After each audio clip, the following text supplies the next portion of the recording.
Manifestation as a whole is a buzzword nowadays. The idea, the concept, we're all highly attached to it. We all want to manifest something great within our life.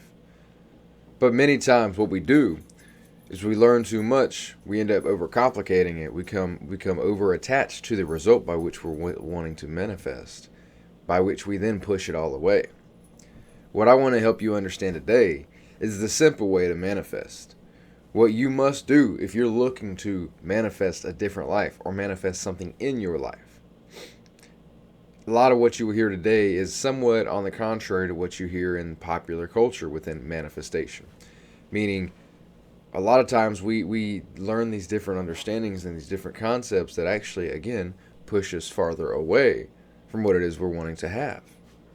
Now, how is it, you might say, that there is a popular idea nowadays of manifestation, yet for the most part, this is simply pushing people away from what they're wanting to manifest? How is that? It's the way you implement. It's the way you learn this information and then implement it into your life. And I'm talking from experience as well. I've been someone learning of manifestation for the last 4 or 5 years. Most particularly the last 6 months to a year, I've really locked in on it and actually seen different results. But back in the past, I was always trying these different maneuvers. And many times I wouldn't see any results.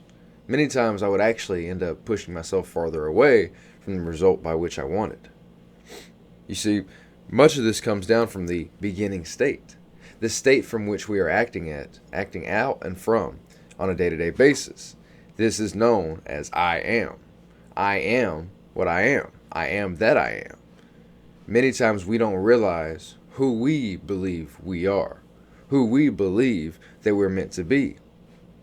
We may have a goal, we may have an idea we want to manifest, a concept we want within our life, but our self-concept isn't conducive of having that within our life. Our self-concept throws a wrench in the tire and prevents us from getting there. It's as if a bird wants to be a lion. That bird can never turn into a lion because it's a bird, right? We understand that. It's a simple concept. It's almost silly to say that. But many times we don't understand that what we're doing when we are manifesting, when we are working to have a different reality, is that we are the bird and we are attached to ideas and concepts and beliefs within our life, within our mindset, within our paradigm, our subconscious mind, that hold us down into the physical world as that bird. And so we'll never be able to become that true lion or anything similar to that lion because the beliefs we hold true within our mind are we are actually acting from. They are what we are. I am the bird, not the lion. We act from the outside rather than the inside. Atomic Habits talks about it. Instead of changing your actions, then your behaviors, then your identity, it must be the opposite. It's identity first. We start with the identity.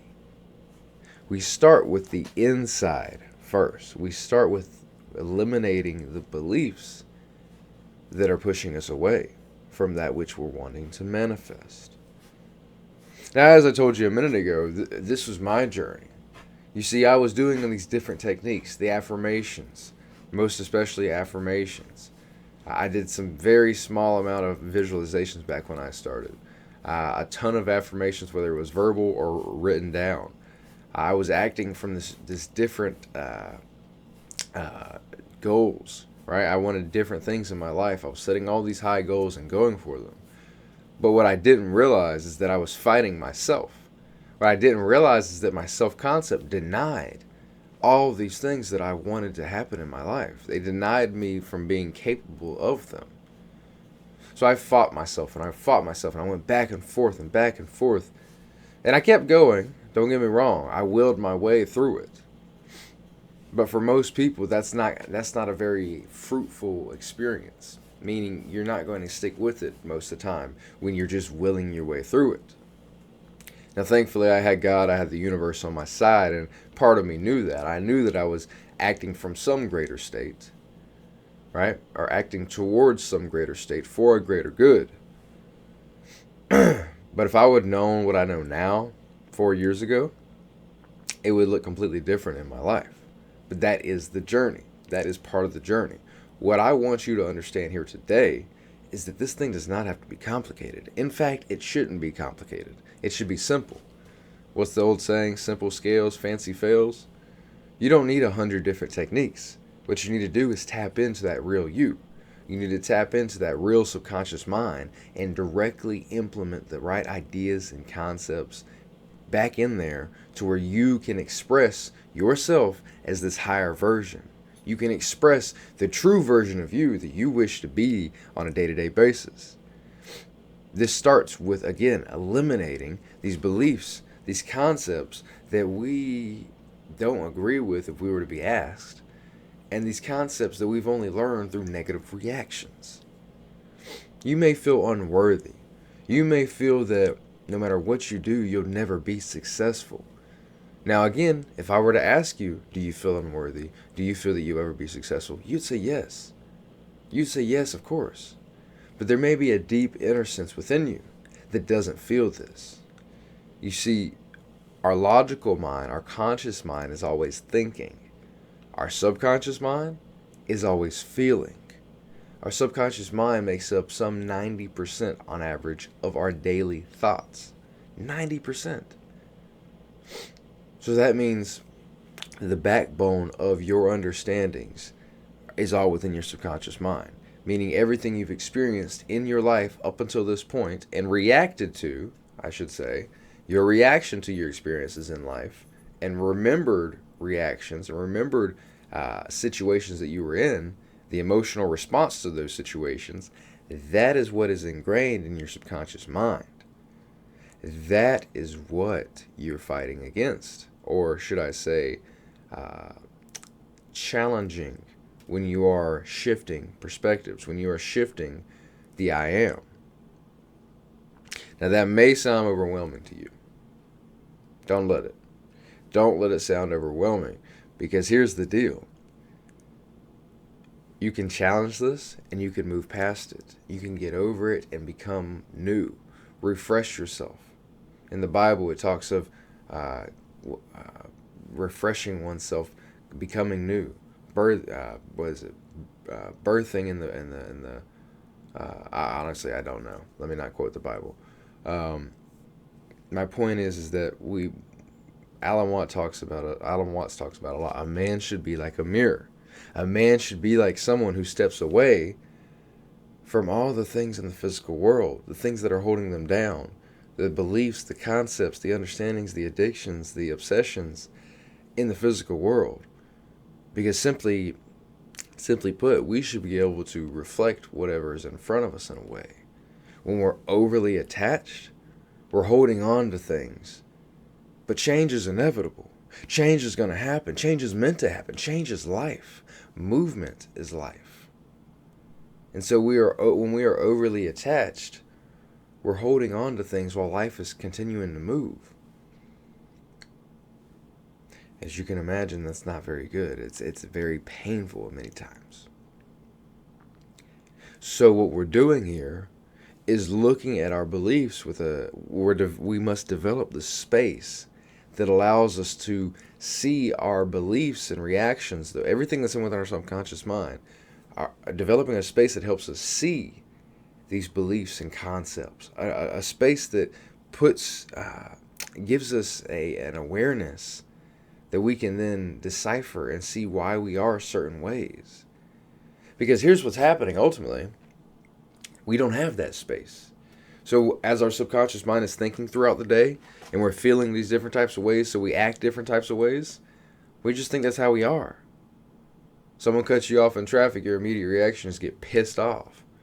What you don't realize is that that's a learned response. Let me ask you this. Are there people out there who don't get road rage? Yes. I don't get road rage. When people talk about road rage, I really don't know what they're talking about, because I've experienced it a couple of times, don't get me wrong, but it's never been something that happens a lot. Here's the funny thing. That road rage, why is it that people who get bad road rage end up having more road rage? They're manifesting that shit, bro. Subconscious mind feels that someone else is going to cut them off. That subconscious mind feels that someone else is going to do something to piss them off in traffic. So that's exactly what happens. It's another story. That's my point, though, right? We feel that these certain things are going to happen. We feel that we must react these certain ways. Take it back into my personal experience. When I first got into sales, I had a ton of unworthiness, a ton of self-doubt, self-criticism. These all go hand in hand, right? So that's exactly what I would manifest on these calls. I would be doubting myself. So you know what happened? The client, the customer, the lead would then doubt me as well. Imagine that. That's what I'm talking about. That's the way we feel. So over time, what I've done, and throughout this whole process, the past 4 years, is started to develop this space within my mind. Like these little gestures, right? It's a space within ourselves that we can know as mindful awareness. It's a space that allows us to see in between the lines of what's going on a day-to-day basis and act more consciously, therefore impregnating our subconscious mind to where we want it to go, with what we want it to be impregnated with, I should say. Right? Is this making sense? I hope you're understanding what I'm saying here. Your life is up to you, but you have to get back in the driver's seat. You have to take life back by the reins and understand who you are already and where you want to go. This is why I've said before that some people become successful by luck. And I don't mean that in a negative way. I'm not against wealthiness whatsoever. Actually, we should all be fucking wealthy in our own regard.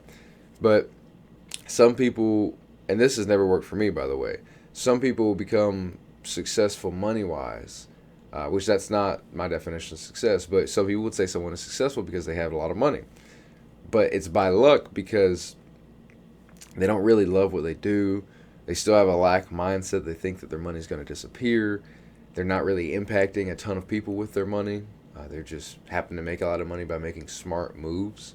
They have a high financial IQ. Many people out there, millions of people out there who have tons of money, but they're incredibly unhappy. You go listen to the richest people in the world talk about that, or some of them, should I say, the up there influencers who will speak on this same idea. The point is that